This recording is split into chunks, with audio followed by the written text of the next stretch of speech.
Hello and welcome to the NDTV WEF debate coming to you from the World Economic Forum at Davos. We've been talking about the BRIC countries for a long time. That's going to be the future. The emerging markets are going to take over the world, and the BRIC countries in particular are going to dominate the global economy. That's been the buzz here at Davos and elsewhere for many years now. Now, over the last few months, people have started to question that. Is that really the way it's going to pan out? Are the BRIC countries actually starting to slow down? Is it possible that some of the developed countries actually are going to continue to maintain their lead and that's never, ever going to get eroded?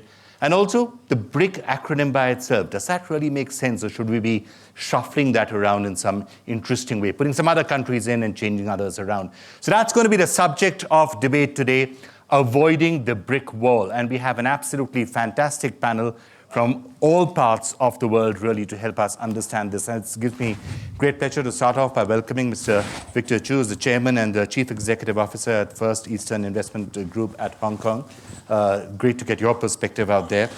Sitting next to him, Mr. Gita Wirjawan, who's the Minister of Trade for Indonesia, one of the countries that people feel might come in there. I've heard people saying that India should go and Indonesia should come in, but whether that happens or not, maybe we can find some other way of sneaking Indonesia into that. But it's great to have you with us.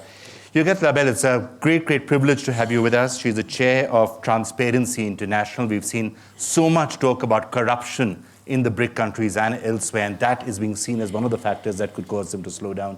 So it'll be great to get your perspective. You are, of course, also the co-chair of the World Economic Forum, so it's a privilege to have you with us.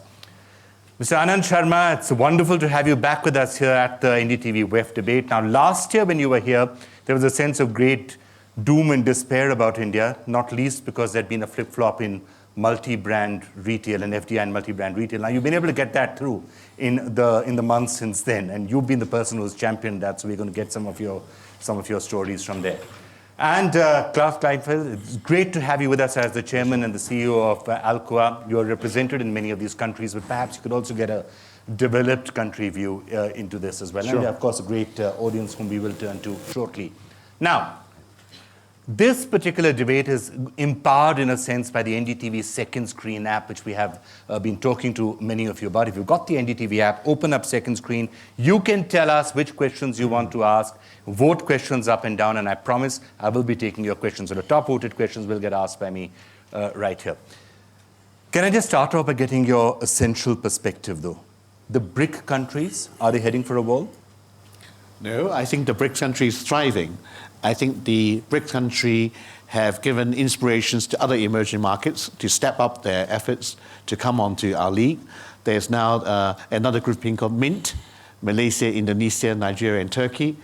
So I think that there's CIVETS, there's all sorts of interesting acronyms out there. Yes, and the BRIC country have to look over their shoulder, make sure that we are always on the cutting edge of innovation and differentiation so that we can maintain the momentum. Anand Sharma, would you agree with that the BRIC countries, there's nothing wrong with the BRIC story? Well, there is something wrong with the global story when we cannot separate the BRIC from the world. What has happened in Europe and Americas has adversely impacted the growth in all the countries, but at the same time, we have been the driving engines of global economic growth and recovery, even after 2008-9. We are talking of a grouping of emerging economies or developing countries, which have account for 40% of the population of the world, 30% of the landmass of the world, almost 28% of the gas reserves, 12% of oil reserves, 45% of coal reserves, 40% reserves of gold and hard currency, and rich human resources, where for decades and decades, high growth will be the pattern. And the countries which are investing in institution building, countries which are assimilating high-end technologies, which are investing in innovation, and I'm sure that irrespective of what percentage points you lose, though it matters to us, the policy framers, to the societies, because we need a high GDP growth for obvious reasons. But we will continue to be there, will continue to matter. One thing I would like to dispel is this impression that we are going to overtake. No, it's a natural rebalancing of the global economy. How can you have 50% accounting for very little for the global trade or the global GDP. Today, in PPP terms, it's almost 26% of the global GDP, 20% of the world trade. And in real terms, with combined GDP close to 14 trillion US dollars, we are accounting for 19.82% of the global GDP. So we have to bear these facts in mind. Now, are we going to disappear or are we going to hit the wall? Certainly not. Okay. Gita, if I could just ask you, these countries, that acronym came up from somewhere, and then South Africa got added and became BRICS. Now, there are others who will say that the same stories, the same themes, the same concept of emerging countries are playing out elsewhere as well, Indonesia being one example. Right. I mean, well, Indonesia hasn't had the honor of joining the famous acronym, but there have been other acronyms, such as what you've mentioned, CIVETS and MIST.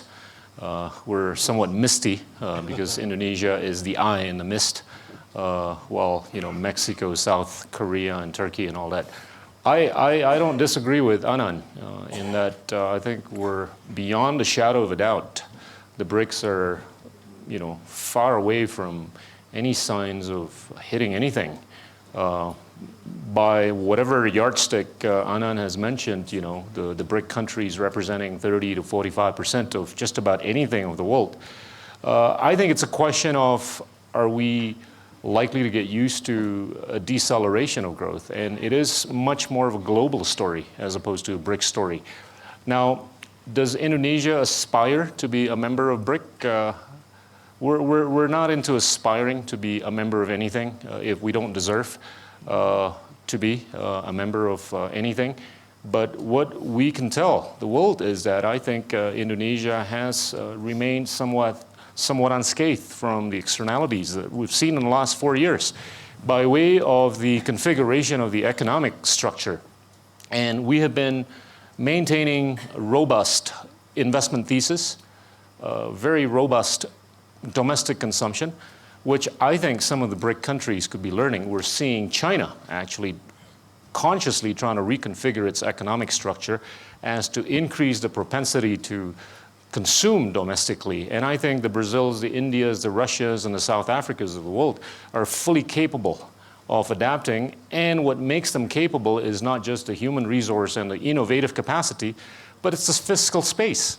The fiscal space of all the BRIC countries, I think, is much better than some of the European countries and the US that we've seen. Even countries running pretty high fiscal deficits, as in the case of India. Oh yeah, but well below 190% of Greece. That's the reality. I'm not sure there's necessarily a comparison that's going to be comforting to everyone. It is a comparison. I don't think it's anywhere from imminently hitting a wall. Okay. But I think they've got the ability to be adaptable. Okay. Yeah. Klaus, when you look at the world and when you're looking at it from the United States, there was a perception I used to sometimes pick up in Davos 3 or 4 years ago, and I used to think it was slightly premature that the United States is over. Europe finished. It's all going to shut down. It's all going to be about India and China and the BRICS countries. Was that slightly overhyped at that time? And now the demise of the BRICS, is that also being overhyped? I would say, in a good American way, hold your horses before you declare somebody dead, right? So I think, let's start with the BRICS and then go to the existing markets in the U.S. I actually am very positive on what I would call the emerging markets. I always thought that the acronym BRICS was good for one purpose, to point the attention of people that were looking at where's the world going to the emerging markets, and singled out those ones that obviously are first to play an important role. But I always thought that what was put into the BRICS, each country has a very unique and specific dynamic, and other than little marketing concept, didn't have that much in common, right? Everyone has their own different challenges that are not identical, right? But I'm very optimistic on the emerging markets, and therefore the discussion whether Indonesia is in or out, I don't think that matters that much for a businessman. What matters is where can I do good business, right? And where's the environment good? And those type of things are clear. We can talk about that. On the U.S., I think the U.S. has so many things going for them, and now one thing that nobody ever thought of would be possible: the new gift shift called shale gas, which I would call the biggest invention after oil refining, right? That's coming in now and totally changing the dynamics of competitiveness of the U.S. in addition to the attractiveness for a talented workforce. I mean, it's still the country that is most sought after as an immigration country. You've seen the immigration reforms that are underway. I believe that they are going to happen in the second administration with Obama. And then you have places like Silicon Valley or around Boston. I mean, large centers of innovation that are very hard to replicate. Right. You made a very interesting point about the fact that there are major differences between the BRIC countries, and that's something which I want to touch upon in slightly greater detail. But some of the problems that they share are also common, and you at Transparency International have been really concerned about the levels of corruption, and we've been seeing in BRIC country after BRIC country and across the emerging world, that's become a really major issue. Absolutely, and of course it's a major issue because, one, it's the fact that all the resources that could be used for the development of these countries can be siphoned off in terms of stolen assets, in terms of bribery by individuals, in terms of tax evasion, to name a few. So that's one aspect. The other one is that these countries have very high young population. India, I think something like 66% of the population is below 30 or the like. And so these young people, I think, can be very idealistic, which is wonderful, and have high expectations in terms of transparency, in terms of accountability, but so do investors. And they do expect more. So, of course, some of these countries have a lot of natural resources, Russia being number one in terms of gas, China in terms of rare metals, and so that you are producers, but at the same time, you have a tremendous need for natural resources from other countries. And many of these resources are in Latin America or in Africa right now. So the way that the BRIC countries and other emerging countries work in these other countries in relation to their transparency, in relation to their compliance with strong codes of ethics, in relation to working with the communities where they are, as well as the national governments, will really dictate how successful they are, because over time, some of these countries, or the people of these countries, if they see that these resources are not exploited in a responsible way, will say, wait, we don't want you here. So you do think that corruption has been holding these countries back and continues to hold them back from realizing their full potential? I think the big hazard with corruption in these countries will be social destabilization, will be investors looking the other way, will be loss of resources. And these countries, as well as many other countries, if not all around the world, what you find is that corruption is a political currency. But when the people see that after elections, that it's business as usual, that the right legislation has not been passed or enforced. So they become very cynical. And it's a question of trust. Trust by the people, but also trust by the outside world on these countries. Mr. Sharma, we did see a major upsurge in the last 1 year in India on the question of corruption, and a lot of awareness has come about that problem. Is this a signal that things are changing as the new generation comes up? India, countries like India are very aspirational societies. You will try and get rid of some of the excesses and the wrong things of the past. Let me put it straight. Corruption has existed in countries and societies for long, whether in developed economies, whether in America, in Europe, in Asia. To single out the BRIC countries is unfair and unfortunate. Secondly, do we have institutions in place to address the challenge of corruption? The answer I'll say for India is a firm yes. You have an elected parliament which is accountable to the people, a government which is accountable to legislature. You have an overactive, pardon my saying so, media, which is always busy 24/7. I have no objection. You have an assertive judiciary. You have a vigilant civil society. It's not only the right to vote which the citizens have, it is this very government, the presently in office, which has given the right to information, empowering the citizen, which was a right available only to elected legislatures. Today we have the whistleblowers bill, we have transparency, we have accountability. If allegations have been made, Investigations have been held, and people holding high offices have gone to prison. But only focusing on this one area, that this is holding us back, then why countries have moved to negative growth zones? Why countries, rich and developed economies, are not growing?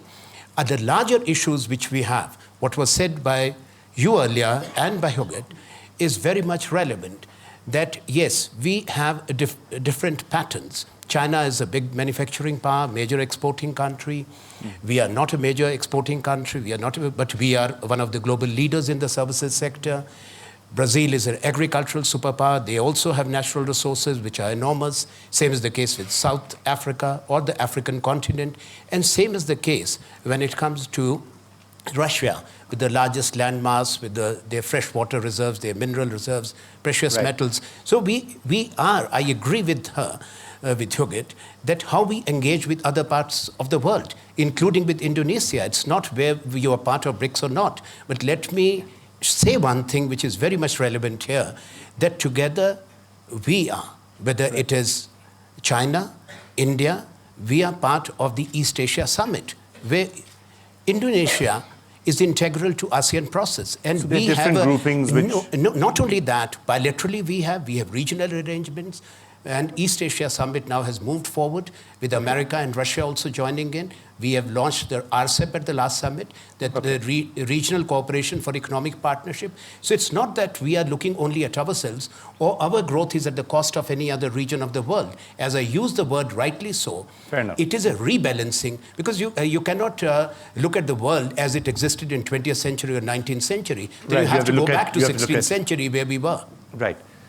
If I could just get you, Mr. Chua, on that particular point, there's some people who argue that at the end of the day, what's good for one of the BRIC countries is not necessarily good for the others. Now, take high oil prices, for example. It's great news for Russia, may even be good news for Brazil, but it's disastrous for India and not that good for China. So some of the things that will play out will not be common and will not be the same out here.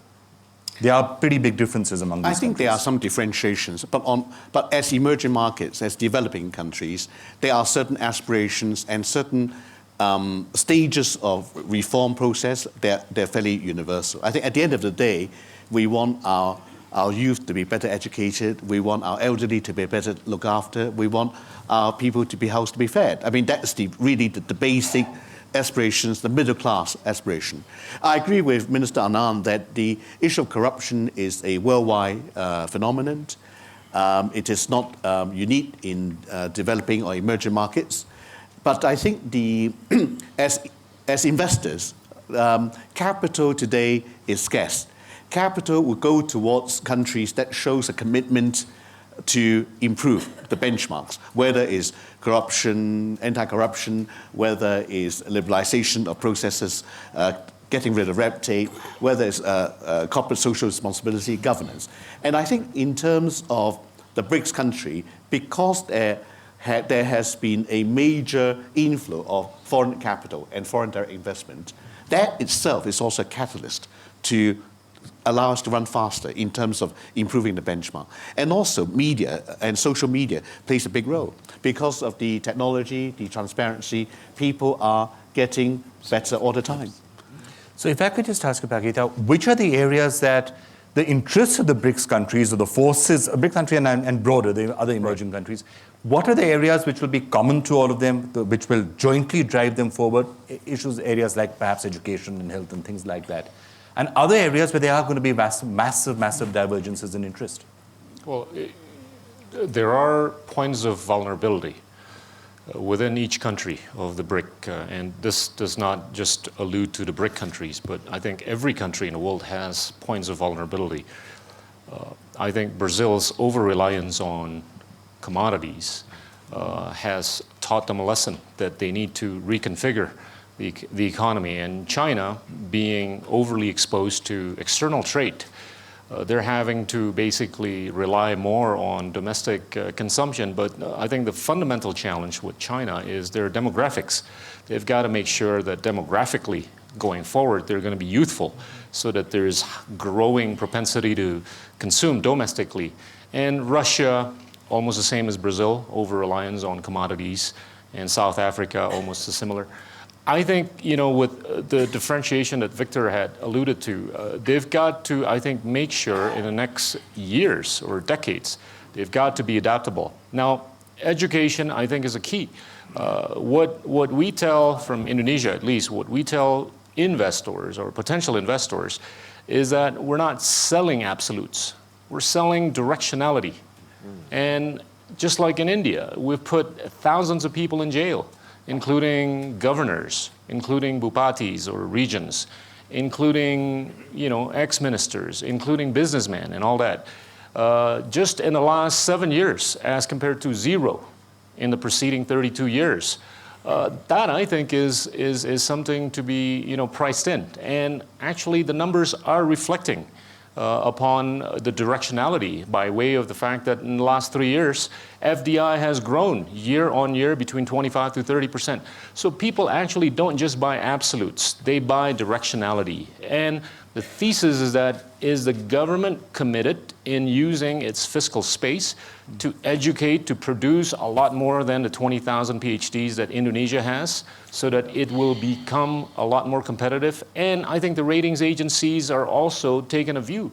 As such, we've been blessed with the investment grade status by 2 of the 3 big ratings agencies, and I think the directionality is moving in the right direction. When you're looking at these countries, the similarities that we were talking about, are they more or the differences? Yeah, well, I think that I would go back to Minister, your point about the fact that corruption exists everywhere in the world, unfortunately. But that where countries are doing better is when there is a very strong no to impunity and zero tolerance to corruption, as Christine Lagarde was saying last night. Now, I think the BRIC countries pretty well all have the legal framework. Whether it be water, transportation, sewage, you name it, energy. And of course, I think that most of the estimates, Ernst & Young has estimated that there's anywhere around 40 to 50 trillion required from now until about 2030 of infrastructure around the world. But just in India, a figure that I saw recently was something like $950 billion required in building of infrastructure. 1 trillion in the next 5 years. There you go. And this is where a lot of corruption happens. And because a lot of it is happening locally, so I think national governments have not only to care about what's happening at the national level, but also how the local governments are dealing with the infrastructure development, which, construction is one of the high corruption area. It's very vulnerable to corruption, and sometimes you lose anywhere from 30 to 35% to corruption, which means that you build much fewer roads for the amount of money that you put in, as well as getting shoddy construction at times. Right, Mr. Sharma, but again on that, even when the issues that you get to just talk about, take infrastructure, for example. Now, China hasn't had that much of a problem of building absolutely fantastic infrastructure. It's far more of a problem in India, perhaps even in parts of Brazil. In other areas like the openness of society, India has far fewer problems than China would. And how do you reflect the aspirations of the people going forward? India would have fewer problems than China would. So again, I'm trying to understand what the commonalities between them are and where the differences are. Commonality is that we are populated countries, aspirational societies, countries which have resources. I've given you the details as to what these countries actually account for in the global context of the economy of the resources, human resources in particular. But each country has its own pattern, its own growth model, its own challenges. We are not saying there is similarity of challenges. Perhaps one common challenge which we all have in Asia, in Africa, and Latin America is the historic burden that we carry of backwardness, of poverty. Some of the pandemics are a challenge. Affordable healthcare is a challenge. Infrastructure building is a challenge. Cutting down transaction costs. Investing more in education, particularly in vocational education, in skills training. That has to be the priority area, which is the case with India, as China is changing more towards consumption. Both China and India, incidentally, have very high national rates of investment and national rates of saving. But India's domestic consumption is very high. But the manufacturing is stagnating at 16%. So that's the priority thrust and focus area for us, to take it to 26%. Because we have almost 200 million young Indians will be joining the workforce in the next 12 years to 13 years. Where do we create the jobs? The conventional wisdom that agriculture to manufacturing and thereon to services, no. Manufacturing alone is going to create the jobs. And that's what we are presently engaged in. Not only building world-class infrastructure, bringing in transparency in creating that infrastructure. We are more than doubling the investment or the numbers of our institutes of excellence, the Indian Institutes of Management, Indian Institutes of Science. It's five-fold increase, but also technology, 5,000 vocational training centers. So when you look at what we are doing, are we conscious of our priorities? The answer is yes. But also we are conscious of the challenges. It's not only one issue which is holding us back. Land is an issue. It's not the delay in infrastructure development. Even for highways, some world-class expressways have come up, airports have come up, metros have come up, but we are investing more and more. We know that these challenges will have to be tackled by ensuring transparency in the bidding processes, particularly in the provinces, and that has to be a larger national coalition of the provincial governments, of the national government, but we are committed. When we talk of, she quoted Christine Lagarde, well, not only I fully endorse, we have used this expression, zero tolerance, and we'll ensure zero tolerance. Right. But at the same time, as we move on, we know that we as the emerging economies will matter, but at the same time, we'll be part of a globalized world, which will remain interconnected, interdependent. We do not have the lack of wisdom to say that we have arrived and the others have disappeared. The answer is no.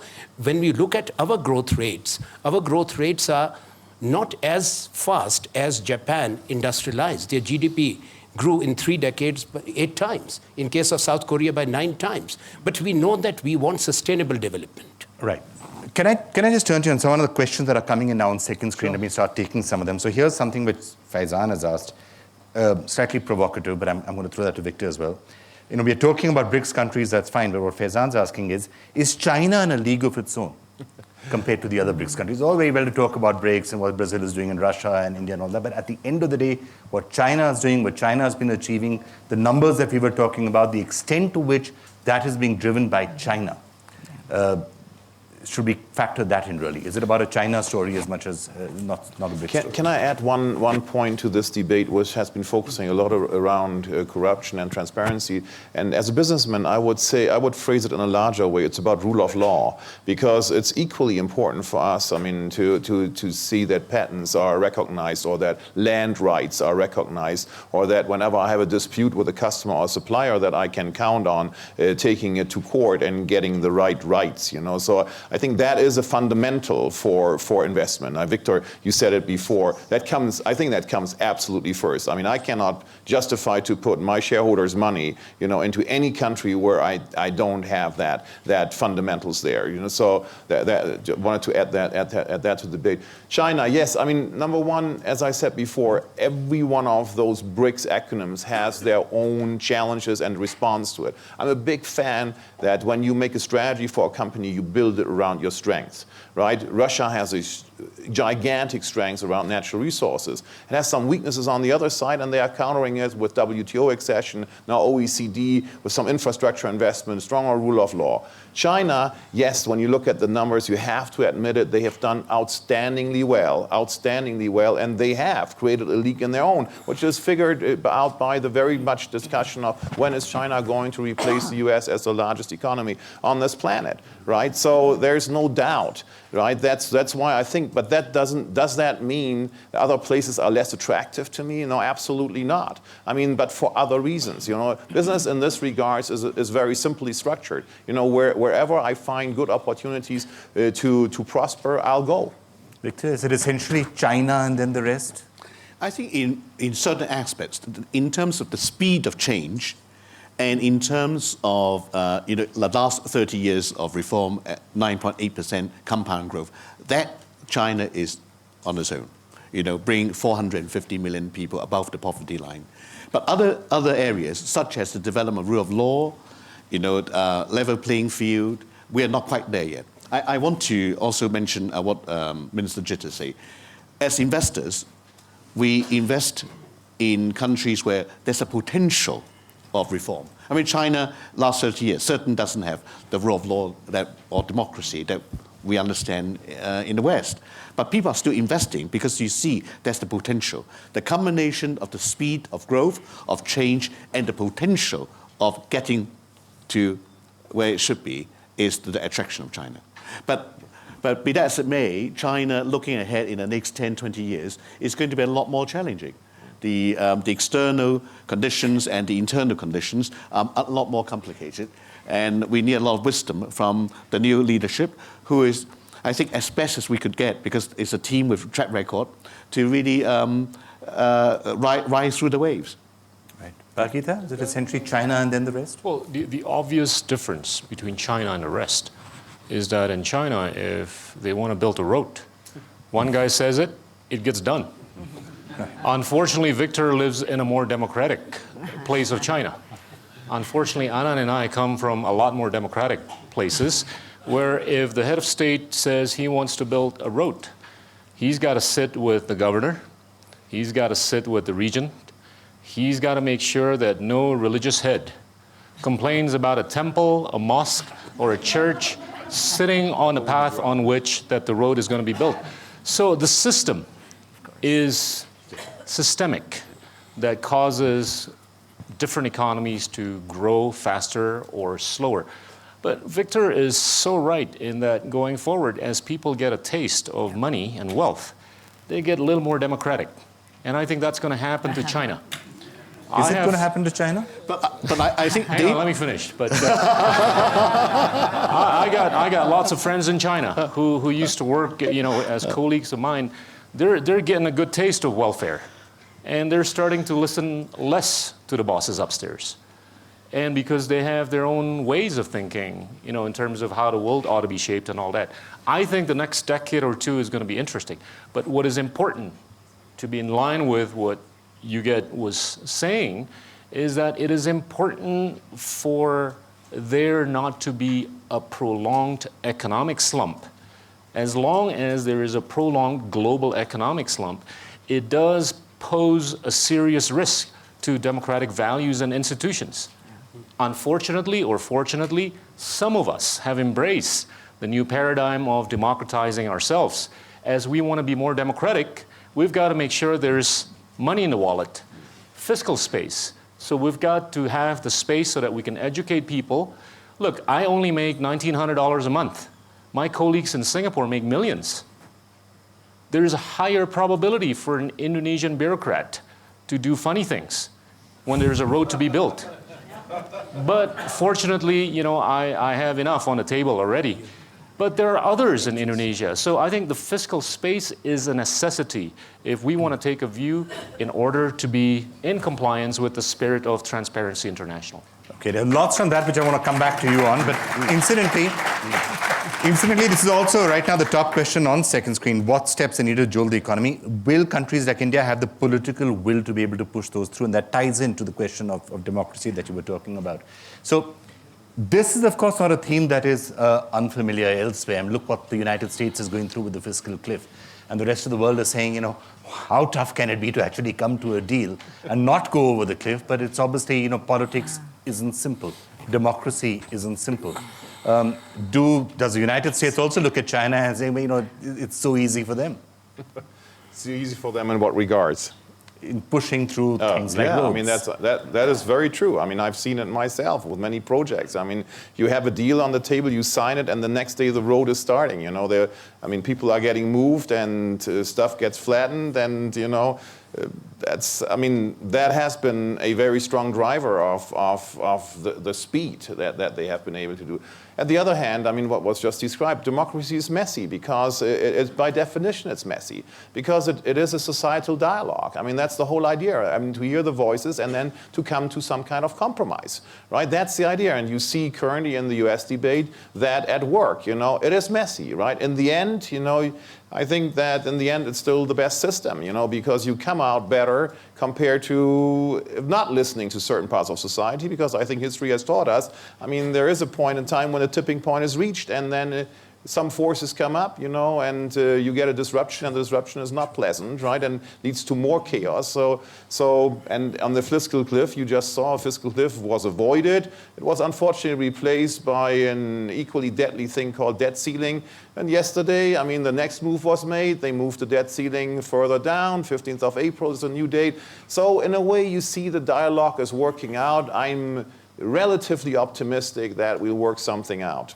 So it's messy, but eventually it will get worked out, and you're avoiding the massive disruption that could happen in a place like China. And sometimes you even get better ideas. You get better ideas by listening to voices that you otherwise would not listen to. So let me now turn to somebody who's just done that for the last year in India. It's been a rather traumatic year for you. Last year, you were here in that FDI in retail. Nick Gao and others were telling you in exactly the same debate that, what are you guys doing? You make up your mind, you announce something, and you have to roll it back. And you were in charge of shepherding that through. You finally got it through. You lost an ally, but you did finally get it through, more or less. It's still a work in progress. No, I would Do you not agree with say him that it's it's more or messy? Do you less. sometimes wish that you could just stand up there as the minister and say, I want this done? In fact, if I have to share with all of you, it was not only last year, it was 2011, 2012. Both the years I was fighting bruising turf battles, partisan agendas of our opponents. It got trapped. It was a policy decision that was made after intense stakeholders' consultations, but we had to suspend it. We did not roll it back because our political opponents, without any merit in their arguments, did not allow the parliament to function. Now, the government has important legislation which parliament has to discuss and pass. So therefore, it was a compromise made, but we were firm and clear. We talked to everyone. You have to listen in a democracy. It's not that one fellow takes a decision and it goes through. But after that, it has gone through. First time in our history, we had a parliament debate and vote on an executive decision which is exclusively the domain of the elected government of the day, which is accountable, yes, to parliament. But we have a very clear separation of powers. But we have taken the decision, and it's not more or less. It is now cast in stone because both the houses of parliament have even endorsed, which need not have been the case, because never before any policy decision has been voted. So changes have been made, and this, I'm sure, is resonating this time. I could see in Davos, where top CEOs of the world have met with me yesterday, and even today, many are scheduled to meet. One more thing which I want to say is very important.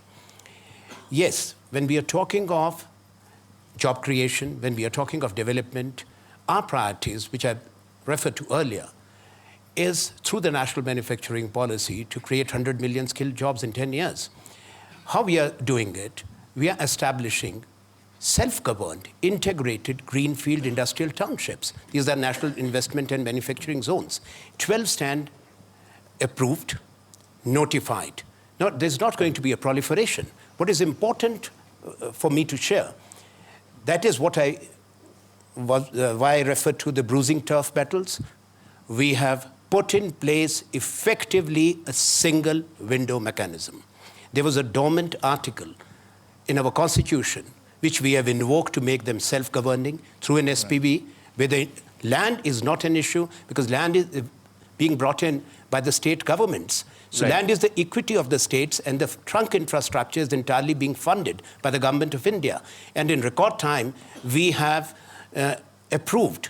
In fact, the master plans of 7 have been completed. Why I'm saying, Vikram, when all this good work is going on, when you have, whether my colleagues or I myself or the Prime Minister, piloting all these important changes, despite the fact that all the criticism and noise, which democracies are noisy, perhaps we are the loudest in the world.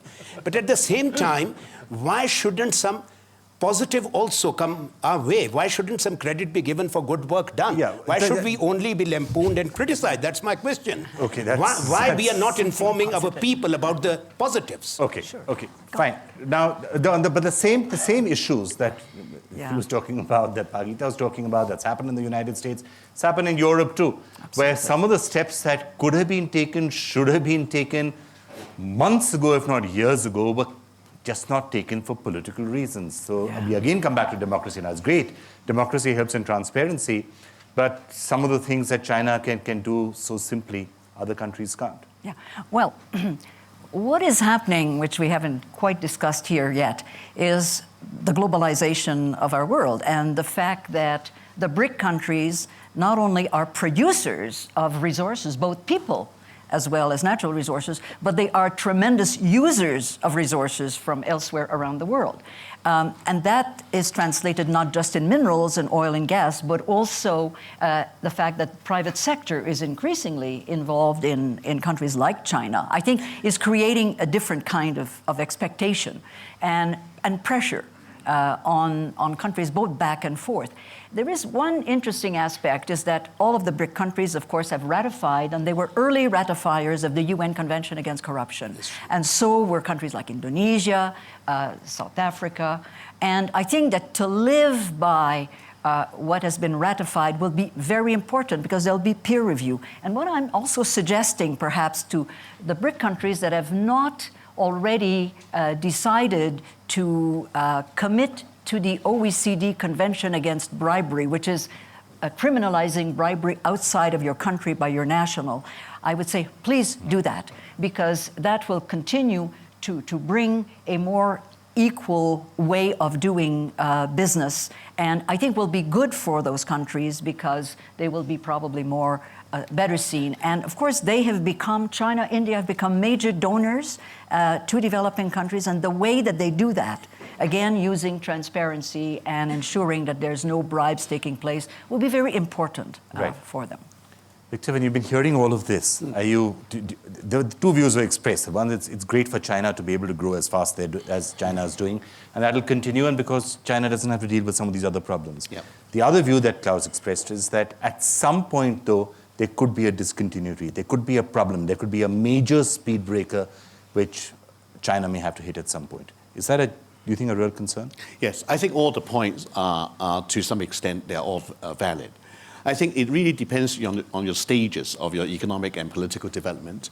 I think I was interested to hear Gita emphasize the word unfortunately. We are democracy and therefore things. I think there's a subtext in a lot of what was said, unfortunately. It's interesting because I think different countries may find their own ways of political reform and reach the goal they want to do, but the legitimacy of a country, of a system, is the degree to which you can deliver. And I think in the first 30 years, the Chinese system has delivered, and there's legitimacy. But looking forward, as my distinguished panel has said, there are different challenges, the rising middle class, the youth of today and tomorrow are not going to be willing to tolerate what their fathers and grandfathers may want. But China is a big country, we move slowly. Right, on these important issues. But the important thing is the government is serious about the interests of its people, is serious to develop the rule of law, is serious to create more transparency to make sure that abuse of power can be corrected. I think these are the signals that we need to look at. And from what I see, the Chinese leaders genuinely believe they want to act to clear up the mess in the past and create a vibrant socialist democracy. But it would take time. So before I turn to the audience now, the two questions I want to throw to the entire panel, and maybe I can get quick responses from each of you on some of those. In a sense, what the entire talk about BRICS in general and the India-China story in particular have perhaps done over the last few years is really set into motion a rise in aspirations in these countries. So these countries and the people and the residents of these countries now believe that there is change that is going to take place, their lives are going to get better, their economy is going to get better, and they're heading for somewhere. And that means also that if it is not delivered, you're likely to see an upsurge of some sort, and that you're seeing some aspects of that taking place in all of these countries to some extent or the other. Do you think that that's a major change? And if so, is that a positive or a negative? It could, if those aspirations are not satisfied, there could be social unrest. But at the same time, those aspirations are forcing governments and others to change at a faster and faster rate. I think you're at the larger scheme here. If you look at the world's last 150 years, I mean, we've had two major shifts there. One was industrialization, and the other one was globalization. And I think what you're talking about is you're seeing both of these things now going into the emerging markets. And this has been the biggest wealth creation program mankind has ever invented. It has brought more equality to the world than any government program could have ever done. I'm extremely optimistic about it. I'm extremely positive, and I'm extremely positive that we saw in the downturn where everybody expected that people would be putting trade barriers up. It didn't happen. So we are learning. We're learning that open borders are actually beneficial to everybody. And I think that's a great sign. The aspirations of the people, is that what we are seeing in India, for example? And increasingly when we're seeing people coming out onto the street and saying we don't want corruption, or women's rights must be improved, or increasingly governments at state and other levels being voted back if they have delivered on governance and being voted out if they haven't, it's all an indication that there's an aspirational society and people want to change in their lives. Not only an aspirational society, an informed society, an assertive younger generation. And that's good. In a country of 1.2 billion people with a median age of 24, even up to 2040, India's median age will not cross 35. So we are talking of hundreds of millions of youth who are better informed, more empowered. They're part of a functional democracy. They are asserting their rights. And as you said, that people came out on the streets. If there is something which is horrific, what happens, if our people are not outraged and angry, particularly the younger people, then there is something wrong with our society. Okay. And we, in a democracy, accept them coming out. At the same time, we have to remember that what was just said here about wealth creation, globalization, what I would add to that, redistribution of that wealth, reinvesting of that wealth in our societies so that the have-nots, historically disadvantaged, poor, underprivileged, get empowered. That remains the priority. And job creation, what I refer to in great detail, if we don't do that, the social cost will be unbearable for us, or for that matter, any society with so many young people. So these are the concerns, these are the challenges, but these challenges have to be converted into opportunities. And that's where the test of the leadership, their vision and their wisdom lies. Lastly, I will say, as you said, that otherwise the governments are held accountable. Governments must be held accountable in democracies. We are accountable first to our people, and if we do good work, they will vote us back, as they have done repeatedly for the maximum number of times my party has been there. And if we don't do any good work, there have been times when people have punished us. So we respect democracy in my country. And I'm very proud to be an Indian, to be a liberal, to be a Democrat. All right. You get it? The aspirations of the people, is that the biggest thread perhaps binding them together? Well, between the fact that tertiary education is much higher, apparently, according to the OECD, about 40% of tertiary graduates by 2020 will come from China and India alone. Of course, not to think of all the other countries. That's a very interesting thing. So higher education, social media, and information. I think people get information in different ways. So what we're saying to governments and industry, please disclose, make the information available.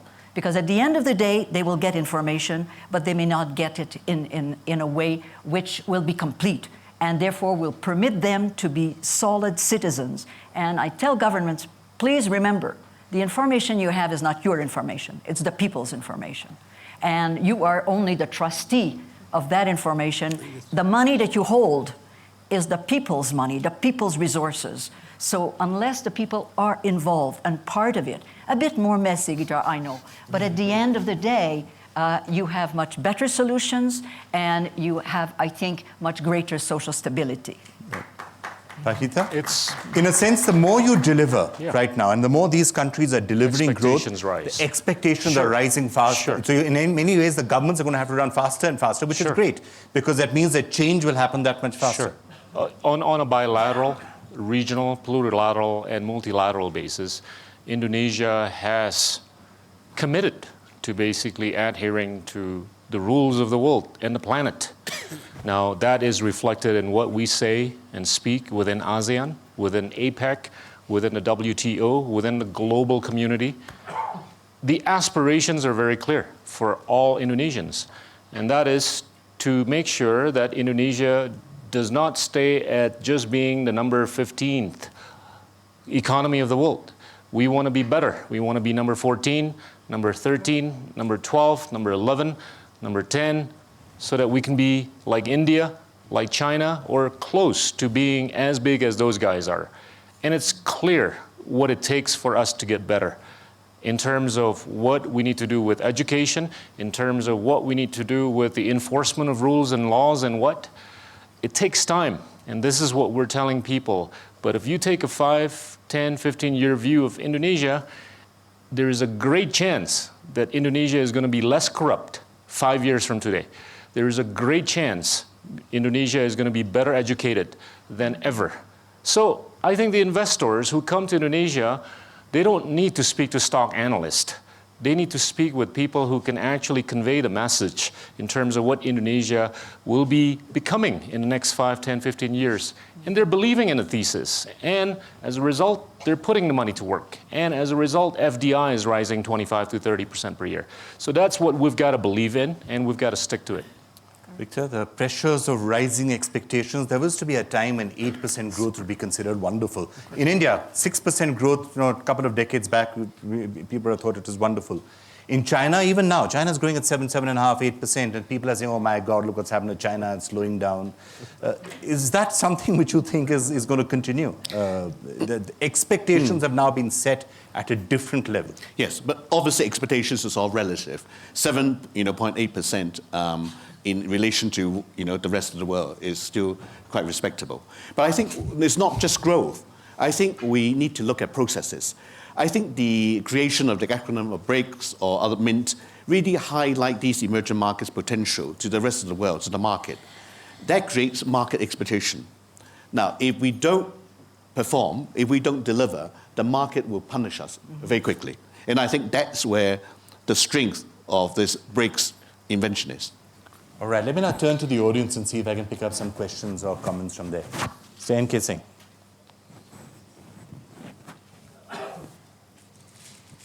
Since there seems to be an overwhelming consensus among all the panelists that the BRIC economies are doing much better than the world would reckon, what advice does the BRIC economies have for the rest of the world in terms of what they should do?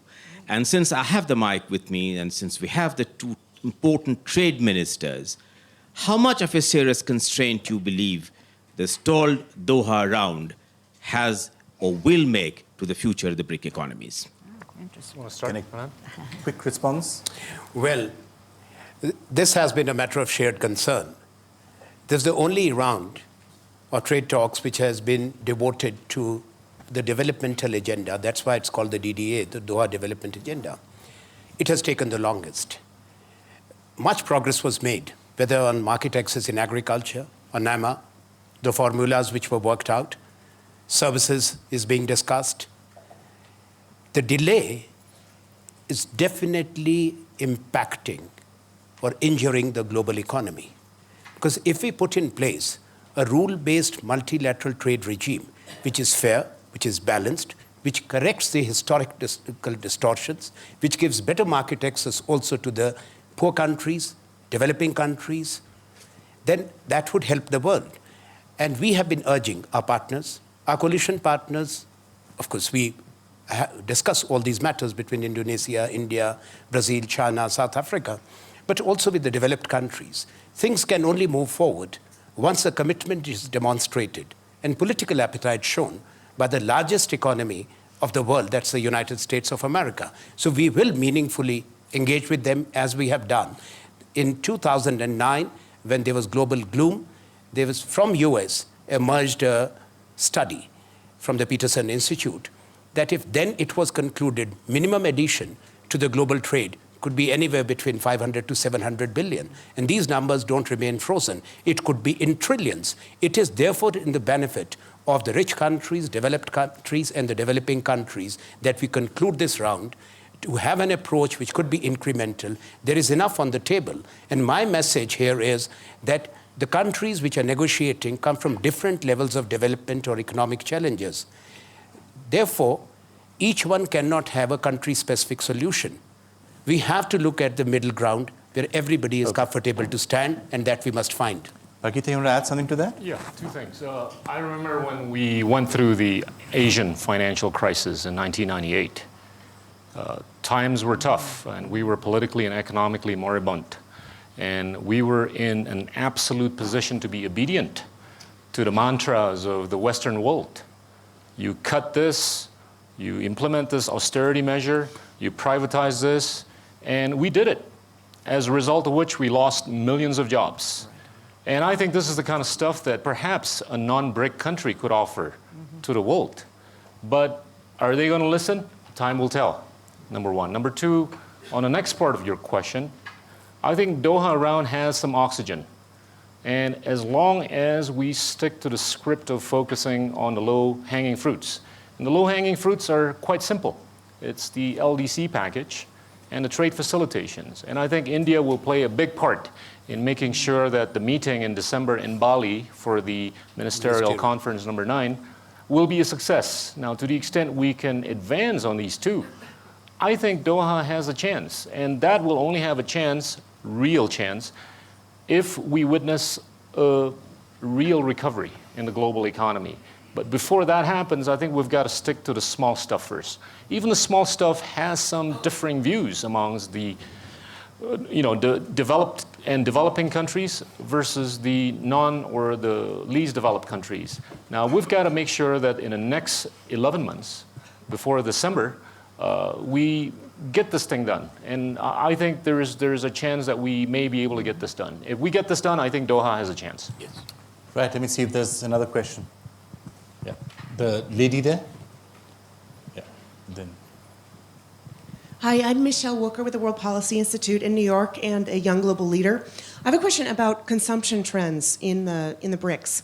We hear a lot about the need to rebalance the global economy, the need for increasing attention to domestic consumption. One of the main things that you tend to hear is on the macro level about currencies. I'm curious about your thoughts on other policies that might be used to help to boost domestic consumption, particularly in China, where it's actually been falling as a percent of GDP instead of rising, which is what's needed. Let me throw that to you, because again, that's a place where there's a difference. In Brazil, there's no problem with consumption. They're consuming, perhaps they could save a lot more. But in China, consumption? Again, I think the expectation sometimes may be too ambitious. It takes one generation to really remodel this growth model. It is always easier said than done to say that we switch the growth model from export, oriented to domestic consumption oriented. If the world is more fragile today, and people are worried about tomorrow, it's very difficult to persuade them to spend more, right? But one thing which is interesting is in the last 5 years, the savings rate has dropped from the 40s into the 20s. So the train has left the station, but it would take a long time to arrive. Partly because to spend more, you must allow the social safety net to be safely and institutionally in place. And that is still a work in progress. You want to quickly add something to that? No, unrelated to that, but I wanted to touch upon one thing that we didn't talk about, and which I think is not on the list of most, but where I see a gigantic opportunity for the emerging countries, because we talked about talent, we talked about education. Technology is revolutionary in this regards, right? And the capabilities that we have today in speeding up the education process for very, very little money, I think give the emerging markets an additional shot in the arm that I'm not sure how much that is on the agenda of these places, because that is dramatic, the change that's happening there. All right, just final question. So Srivastav has had his hand up. Yeah.